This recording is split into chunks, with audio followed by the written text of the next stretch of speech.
कि पहन के कानावाली लगा के ओठा लाली मैं आई हूँ दिल का करार लूटने कि सुनो राजा रंगदार हटाओ हथियार मैं आई हूँ यूपी बिहार लूटने।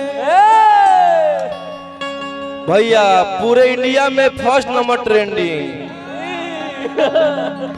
ओठरा सदार तोर सामई हंसी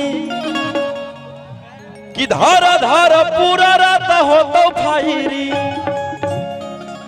आगे सटो तू चिंगारी भीरी आगिन जैसन गे घरा उठा के नाच नागिन जैसन गे लहंगा उठा के नाच नागिन जैसन गे।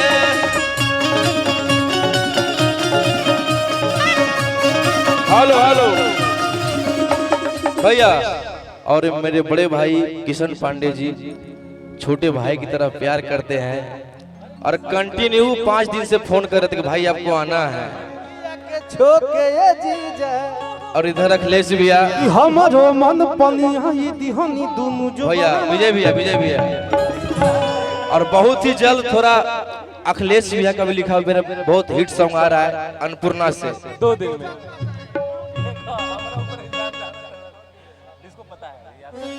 कि नाच लहंगा उठा के चमक छल्लो रानी अरे मार गोली छारा से भर बहु जवानी। सारे गाने आप लोग ब्लास्ट मार्केट में एक मगही सॉन्ग भैया अभी भैया अरे बाप दादा डरलऊ नहीं बेटो न डरतौगे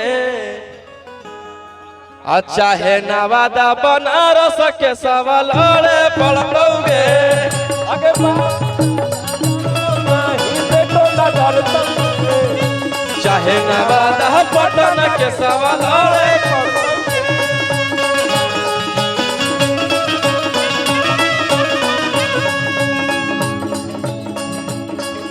लाइटवा इसको व्हाइट कीजिएगा भैया इसको रंग बिरंगा मत कीजिए कैमरा वाले को दिक्कत हो रहा है।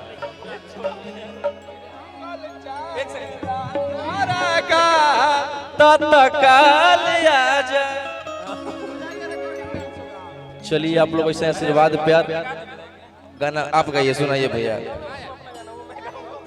कि घूंघटा उठावे में ला जाइले पियावा आओ जोरो में सुतराई नहीं भूतैल कह दियावा अरे 12 जब बजलै तब जंप मारो है टाइम भी मिला ला अरे 12 जब बजलै तब जंप मारो है आप पलंग पर सुता के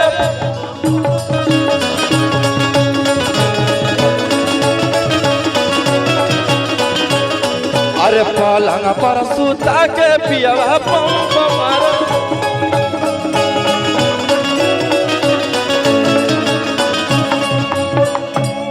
भैया एक मेरा और गाना अरे एगो शेरवा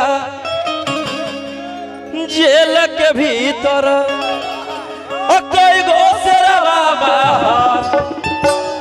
बाहर में सब सूटर खूना खा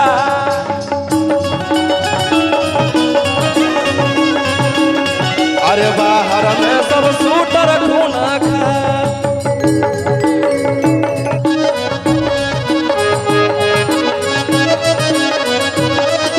साथ फेरे लेके किए पैर में गंजन चले गए हो जेल फिर क्यों तोड़ के बंधन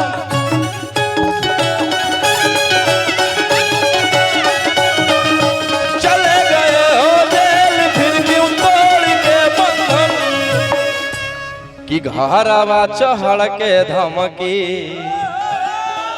अरे देवो हनी बनी के बड़ा का रंगदा अरे एगो शेरवा जेल के भीतर एगो शेरवा जेल के भीतर, कोई गो शेरवा बाहर, बाहर में सभी के सब रंगदार।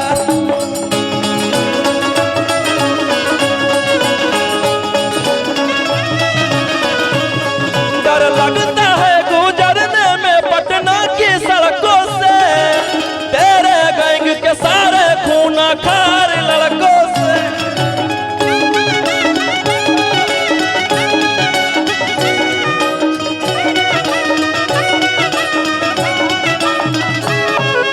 कोई ना हो सीधा साधा वे में सभे लड़ाकू हो,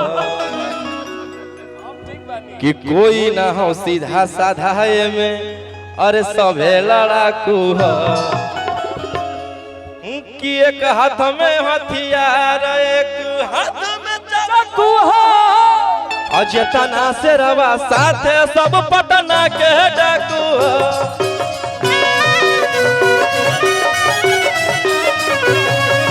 जतना से रवा साथे सब पटना के डाकू हो।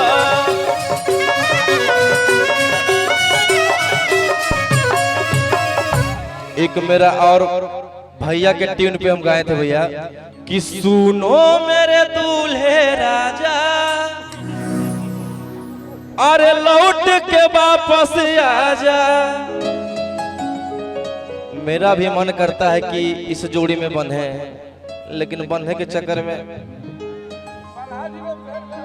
फिर से बंधा जाएंगे, इसलिए अब हम हाथ जोड़ते हैं कि सब काम करेंगे। बाप माई के ऊपर छोड़ दे, माइक के ऊपर छोड़ दिए हैं भैया, लेकिन अब गलती से भी नहीं होगा। मेरे चलते पता ना बाबा कितना, बाबा के साथ साथ मेरे टीम वाले खेसारी भैया तक मैं जाना के कि सुनो मेरे दूल्हे राजा। एक नेहा पाठक जी आए हैं, उनके साथ मेरा एक बहुत ही बड़ा गाना बज रहा है। अरे काली गाड़ी कपड़े काले कांड कर गए पटना वाले, अब कुछ दिन पहले भागे थे तोड़ के बेउर जेल के ताले। और शिल्पी रघवानी जी भी आए हैं, मेरा बहुत ही बड़ा मूवी जेल स्टार, पूरी भोजपुरी की दोस्त, और बहुत जल्द आने वाली है। शिवानी सिंह भी है। अच्छा अच्छा, कैसे हैं आप? बढ़िया बढ़िया बढ़िया। इनका तो कहना ही नहीं है कि कोई दिल्ली हरियाणा झारखंड में